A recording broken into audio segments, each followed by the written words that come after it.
नमस्कार दोस्तों, मैं राजकुमार मौर्य। उत्तर प्रदेश की राजनीति से बहुत बड़ी खबर आ चुकी है, खास करके केशव प्रसाद मौर्य को लेकर के। दोस्तों, उत्तर प्रदेश के मुख्यमंत्री हैं योगी जी, और जब से योगी जी मुख्यमंत्री बने हैं तब से केवल यही चर्चा चलती आती है बीच बीच में कि केशव प्रसाद मौर्य को अब मुख्यमंत्री पद पर बैठाया जाएगा, योगी जी को हटाया जा सकता है, योगी जी को दिल्ली भेजा जा सकता है। लेकिन दोस्तों, जैसे ही बिहार विधानसभा चुनाव का रिजल्ट आया है, वैसे ही केशव प्रसाद मौर्य का कद अचानक से बढ़ा दिया गया है प्रधानमंत्री नरेंद्र मोदी के द्वारा और अमित शाह के द्वारा। और आप सबको पता है, आप किसी भी समर्थक हो, किसी भी व्यक्ति के, किसी भी नेता के, किसी भी पार्टी के, बीजेपी में वही होगा जो अमित शाह और मोदी चाहेंगे। बाकी आरएसएस वरएसएस दूसरे नंबर पर आता है, वो अलग चीज है, उसका ज्यादा कोई इंटरफेयर नहीं रहता है। लेकिन हाँ, मीडिया में आपको ऐसा दिखाया जाता है कि आरएसएस ये कर रहा है, वो कर रहा है, वो चुनाव जिताने के लिए सब कुछ करता है। बाकी चुनावी मैनेजमेंट जो होता है अमित शाह और मोदी के अलावा कोई नहीं करता। तो दोस्तों, मैं आपको बताना चाहूंगा, केशव प्रसाद मौर्य इस समय सुर्खियों में है, क्योंकि इनको बिहार में एक जिम्मेदारी दी गई कि जो बीजेपी के विधायक दल का नेता होगा वो कौन चुनेगा? केशव मौर्य। लेकिन केशव मौर्य चुनेंगे नहीं। आप सबको पता है कि अमित शाह जिसको कह देंगे कि इसको चुनना है, उसी का नाम की पर्ची केशव मौर्य ले जाकर के खोल देंगे। बस ये सबको पता है, किसी को कहने की कोई जरूरत नहीं है। तो दोस्तों, उत्तर प्रदेश की पीडीए पॉलिटिक्स को आगे बढ़ा रहे हैं अखिलेश यादव, जो सफल भी हुई है लोकसभा के चुनाव में। भविष्य में सफल होगी कि नहीं होगी, इसके बारे में कोई कुछ नहीं जानता है। बड़ी बड़ी बात के चाहे जो करे, वो समय और था, बीजेपी का समय और था। समाजवादी पार्टी ने ठीक ठाक कैंडिडेट खड़े किए, सफलता मिली। वही ठीक ठाक कैंडिडेट जो चुनाव जीते हैं, वही समाजवादी पार्टी की मिट्टी पीलित करने में लगे हुए हैं। सबको पता है, जो सांसद जीते हैं ये कोई संगठन का फायदा नहीं करवा रहे हैं, सपा का फायदा नहीं करवा रहे हैं। इनसे समाजवादी पार्टी का घाटा ही हो रहा है। ज्यादातर सांसद अपने बेटों को, बेटियों को, पति को, पत्नी को टिकट चाहते हैं, और सांसदी से कोई मतलब नहीं है उनका। ज्यादातर पद मिल गया है, जनता को अपने आप में छोड़ दिया है। तो ऐसे ही तमाम बीजेपी के सांसद थे, जो सांसद तो बन गए मोदी जी के नाम पर, लेकिन उसके बाद जनता के बीच में नहीं रहे, इसीलिए वे चुनाव हार गए। जो जनता के बीच में नहीं रहेगा वो चुनाव हार जाएगा, इसमें कोई शक नहीं है, चाहे जो हो। तो दोस्तों, इस समय बीजेपी में 2-3 बड़े पद खाली हो रहे हैं। खाली हैं, जैसे राष्ट्रीय अध्यक्ष है जेपी नड्डा। जेपी नड्डा राष्ट्रीय अध्यक्ष भले हैं, लेकिन इनका कार्यकाल कब है समाप्त हो गया, कब है समाप्त हो गया। बीजेपी में नियम है कि 2 बार से ज्यादा, 3-3 साल के लिए राष्ट्रीय अध्यक्ष का नियम है, 2 बार से ज्यादा कोई भी राष्ट्रीय अध्यक्ष नहीं होगा, बीजेपी की पार्टी का नियम है। तीसरी बार जेपी नड्डा नहीं हो सकते। इनका कार्यकाल कब है समाप्त हो गया, बहुत समय हो गया समाप्त हुए। तो जेपी नड्डा का राष्ट्रीय अध्यक्ष पद है, तो इस पर लोग कह रहे हैं कि जेपी नड्डा के स्थान पर अब केशव प्रसाद मौर्य, जो अमित शाह के खास चेले माने जाते हैं, तो बैठाया जा सकता है। वहीं पर उत्तर प्रदेश में भी प्रदेश अध्यक्ष की कुर्सी खाली है इस समय। खाली का मतलब भूपेंद्र चौधरी भले हैं, लेकिन इनका भी 2 बार हो गया है और समय काफी बीत गया है, काफी आगे निकल चुका है समय। तीसरी बार तो बन ही नहीं सकते किसी कीमत पर। नए समीकरण को जन्म देने के लिए नया व्यक्ति बैठाया जाना चाहिए। तो इस पर भी चर्चा हो रही है कि या तो राष्ट्रीय अध्यक्ष या तो प्रदेश अध्यक्ष। वैसे भी केशव प्रसाद मौर्य पहले प्रदेश अध्यक्ष रह चुके हैं। लेकिन अगर किसी चीज पर सबसे ज्यादा चर्चा हो रही है, आप सबको पता है 2 डिप्टी सीएम है उत्तर प्रदेश में, और दोनों बहुत ही ज्यादा क्लोज है, बहुत ही ज्यादा।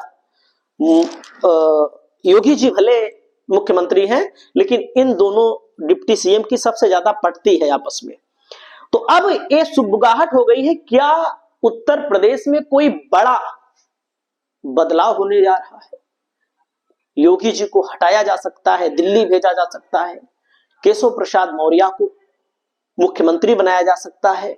और एक बात मैं बता दूं, लोग भले कहें कि जैसे योगी के समर्थक कहेंगे नहीं, योगी चले जाएंगे तो भाजपा का ये हो जाएगा, वो हो जाएगा। कुछ नहीं होगा। जो होना है योगी के रहते हुए भी होगा, जो नहीं होना है योगी के रहते हुए भी नहीं होना। होगा, कोई नुकसान नहीं होगा, बीजेपी का वोटर कहीं नहीं जाएगा, चाहे चेक कर लीजिए। बीजेपी ने बड़े बड़े बदलाव किए, बड़े बड़े, बीजेपी यही करती ही है। तो दोस्तों यहां पर देख सकते हैं अमित शाह जी, सॉरी नरेंद्र मोदी जी और नीतीश कुमार का गठबंधन रहा, मुख्यमंत्री नीतीश कुमार बन गए। ये दो डिप्टी सीएम, ये सीएम है हरियाणा के, ये डिप्टी सीएम उत्तर प्रदेश के, एक ही जाति से आते हैं, पिछड़े वर्ग से आते हैं। सैनी हरियाणा में मौर्य लोग लिखते हैं और उत्तर प्रदेश में मौर्य, कुशवाहा, साग के, ये सब चीजें लिखते हैं। तो देख सकते हैं, तस्वीर बता रही है कि बड़ा बदलाव होने जा रहा है। देख सकते हैं बड़े बड़े नेताओं के साथ इस समय महाराष्ट्र के मुख्यमंत्री, हरियाणा के मुख्यमंत्री, बिहार के मुख्यमंत्री, सभी मुख्यमंत्रियों के साथ यहाँ पर मंच साझा करते हुए आपको दिखाई दे रहे हैं केशव प्रसाद मौर्य। तो केशव प्रसाद मौर्य को लेकर के देख सकते हैं भाजपा में लगातार बढ़ता केशव मौर्य का कद, एक ही तीर से कई निशाने साध रही बीजेपी, समझिए सियासी गणित। डिप्टी सीएम केशव प्रसाद मौर्य का भाजपा में कद अब और बढ़ गया है। बिहार विधानसभा चुनाव में बतौर सह प्रभारी बेहतर प्रदर्शन करने के बाद उन्हें वहां पार्टी पर विधायक दल का नेता चुनने के लिए केंद्रीय पर्यवेक्षक बनाया गया है। पहले भी कई राज्यों में केशव को अहम जिम्मेदारी दी जाती रही है और अब बिहार में बड़ी जिम्मेदारी को काफी अहम माना जा रहा है। तो दोस्तों अब ये बताया जा रहा है कि जब 2024 का लोकसभा का रिजल्ट आया तो ये बीजेपी के योगी जी के समर्थक भी कहते हैं कि योगी जी के कारण बीजेपी, मोदी का ये हो गया, वो हो गया, कहते हैं वोट दिए हैं बीजेपी को ही, लेकिन ये बतिया कहते हैं कि योगी जी ने सबक सिखा दिया मोदी को, अमित शाह को। तो दोस्तों उस समय बीजेपी डैमेज स्थिति में थी, अब बीजेपी ने सबको संभाल लिया है। चिराग पासवान को भी एकदम पूरी तरह से जकड़ लिया है, केंद्र में मंत्री बनाया है पहले से ही, राज्य में भी, बिहार में भी 2-2 मंत्री बना दिए, 18-18 विधायक जीत गए। नीतीश कुमार भी मुख्यमंत्री भी बन गए, केंद्र में भी इनकी पकड़ मजबूत हो गई। अब कोई कहीं जाने वाला नहीं है। आरएलडी में भी यही है, सबको कुछ ना कुछ दे दिया है बीजेपी ने। और उसके बाद जब इनकी बेइज्जती हुई थी लोकसभा के चुनाव में, चलो ठीक है सरकार भले बन गई थी, लेकिन एक वो आया था कि अब जाने वाले हैं। उसके बाद बीजेपी ने धड़ाधड़ चुनाव जीते, हरियाणा में जीता 48, कांग्रेस 37, आईएनएलडी 2, और आपने देखा महाराष्ट्र में बीजेपी ने प्रचंड बहुमत लाया, जहां पर सबसे ज्यादा मट्टी पलीत हो गई थी बीजेपी की, सबसे बुरे हालात थे बीजेपी के, वहां पर भी बीजेपी ने अपने आप को स्ट्रांग कर लिया। कैसे भी किया हो दोस्तों, बिहार में भी बीजेपी ने स्ट्रांग कर लिया अपने आप को, सबसे बड़ी पार्टी बन गई। उसके बाद महाराष्ट्र में भी, दिल्ली में भी बीजेपी ने अपने आप को स्ट्रांग कर लिया। तो दोस्तों लगातार महाराष्ट्र, हरियाणा, दिल्ली, बिहार जीतने के बाद केवल एक ही चुनाव हारे हैं, झारखंड वाला। जीतने के बाद अब बताया जा रहा है कि उत्तर प्रदेश में बीजेपी की चढ़ाई होने जा रही है। ऐसा अनुमान लगाया जा रहा है कि योगी जी को रिप्लेस किया जा सकता है। अगर रिप्लेस नहीं किया जाएगा तो योगी जी के नेतृत्व में चुनाव होगा अगर, तो अमित शाह की शक्ति घट जाएगी। घटने का मतलब बीजेपी में मोदी के बाद योगी सबसे ताकतवर बन जाएंगे।